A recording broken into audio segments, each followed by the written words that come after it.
नमस्कार मित्रांनो. काही स्त्रिया आयुष्याला ओझं मानत नाही. त्या आयुष्याला एक प्रवास मानतात आणि त्या प्रवासात प्रत्येक वळणावर स्वतःला नव्याने शोधत राहतात. धनु राशीची स्त्री अशीच असते.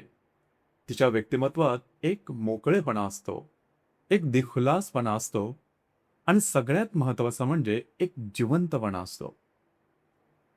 ती कुठेही गेली तरी तिच्या उपस्थितीने वातावरण हलकं होतं. तिचं राहणीमान तसं साधं असतं. पण तिचं व्यक्तिमत्व मात्र नक्कीच साधं नसतं किंवा सोपं नसतं. तिच्या वागण्यात एक बिनधास्तपणा असतो, जो बनावट नसतो, तर तो तिच्या स्वभावाचाच एक भाग असतो. ती एका जागेवर बसणारी स्त्री मुळीच नाही. तिचं मन कायम पुढे जाणार असतं. काहीतरी नवीन करायचं, काहीतरी अनुभवायचं, काहीतरी शिकायचं. ही ओढ तिच्या आत कायम जिवंत असते. त्यामुळेच थांबणं, वाट बघणं, नंतर बघू असं म्हणणं हे तिच्या स्वभावातच मुळी बसत नाही. तिच्याकडे एखादं काम आलं की ती लगेच त्यात स्वतःला झोकून देते आणि ते पूर्ण होईपर्यंत ती अजिबात शांत बसत नाही. तिच्या स्वभावात एक गोष्ट खूप स्पष्ट दिसते. ती चांगुलपणावर विश्वास ठेवते. लोकांमध्ये काय चांगलं आहे हे ती आधी पाहते.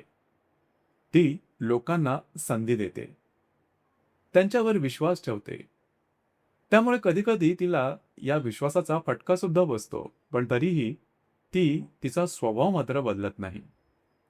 कारण तिच्यासाठी चांगुलपणा हा व्यवहाराचा भाग नसतो, तर तो तिच्या अस्तित्वाचाच एक भाग असतो. ती अन्याय सहन करणारी नसते. केवळ स्त्री आहे म्हणून शांत राहावं, हा विचार तिच्या मनात कधीच पटणारा नसतो. काही चुकीचं घडत असेल, तर ती नक्की आवाज उठवते. ती सरळ बोलते, स्पष्ट बोलते आणि जर चूक तिच्याकडून झाली असली, तर ती स्वतः ती मान्य सुद्धा करते. हा तिचा मनाचा खरं तर मोठेपणा असतो. स्वतःची चूक मान्य करणं. तिच्या बोलण्यात प्रामाणिकपणा असतो. ती शब्द गोल गोल फिरवून कधीही बोलत नाही.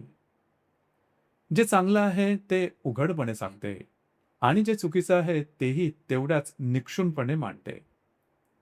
त्यामुळे काही वेळा लोकांना ती फार फॉरवर्ड वाटू शकते, मॉडर्न वाटू शकते. पण प्रत्यक्षात ती मनाने खूप सरळ असते. तिच्या बोलण्यात खोटेपणा नसतो आणि म्हणूनच तिचं बोलणं थेट मनाला भिडतं. तिच्या स्वभावात एक खेळकरपणा असतो. ती आयुष्याला खूप गंभीरपणे वगैरे काही घेत नाही. ती आयुष्य जगते, हसत, बोलत, अनुभव घेत. तिला फिरायलाही फार आवडतं. नवीन जागा बघायला आवडतात. नवीन लोकांना भेटायला आवडतं. तिच्यासाठी आयुष्य म्हणजे फक्त जबाबदाऱ्या नाही, तर तो एक अनुभव आहे. ती लोकांसाठी खूप काही करते. कुणी अडचणीत असेल, दुःखात असेल, तर ती स्वतःहून पुढे येते. तो व्यक्ती तिच्या ओळखीचा असो वा नसो, मदतीला धावून जाणं हा तिचा खरा गुण आहे. त्यामुळेच समाजात तिची एक वेगळी ओळख तयार होते. लोक तिला आठवतात, तिला स्वतःच्या मेमरीमध्ये ठेवतात, ते तिच्या मदतीसाठी, तिच्या मौन मोकळ्या स्वभावासाठी. अशा प्रकारे आयुष्य जगताना ती खूप काही अनुभवते. ती नाती जोडते, लोकांना समजावून घेते आणि स्वतःची एक वेगळी ओळख निर्माण करते. पण 40 नंतर तिच्या आयुष्यात एक शांत, हळुवार बदल सुरुवात झालेला असतो. आता तिची ऊर्जा तशीच असते, पण तिच्या विचारात एक सखोलपणा यायला लागतो. मॅच्युरिटी यायला लागते. ती थांबते आणि स्वतःलाच विचारते, मी इतकी वर्ष बाहेरच्या जगात धावत राहिली, पण मी खरंच मागे वळून कधी स्वतःमध्ये पाहिलंय का?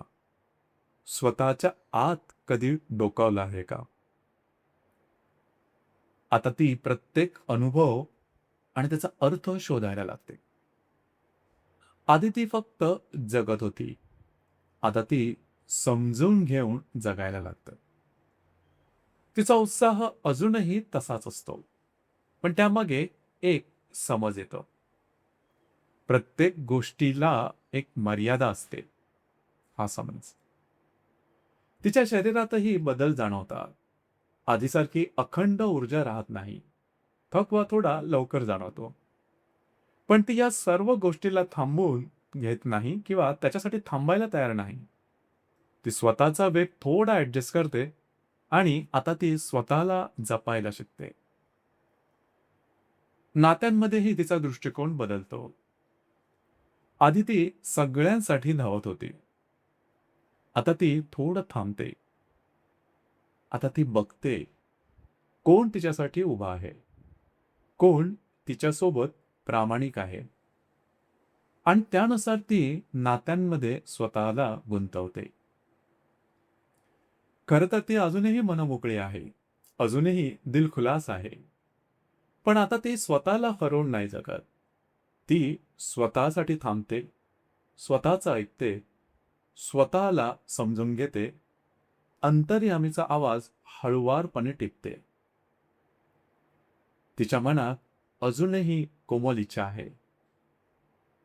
कोणीतरी असावं, जो तिच्या सोबत चालेल, जो तिच्या मोकळेपणाला समजेल, जो तिच्या ऊर्जेच्या मागचं एकटेपण ओळखेल. धनु राशीची स्त्री आयुष्यभर पुढे चालत राहते आणि 40 नंतर ती पहिल्यांदा स्वतःसोबत चालायला शिकते.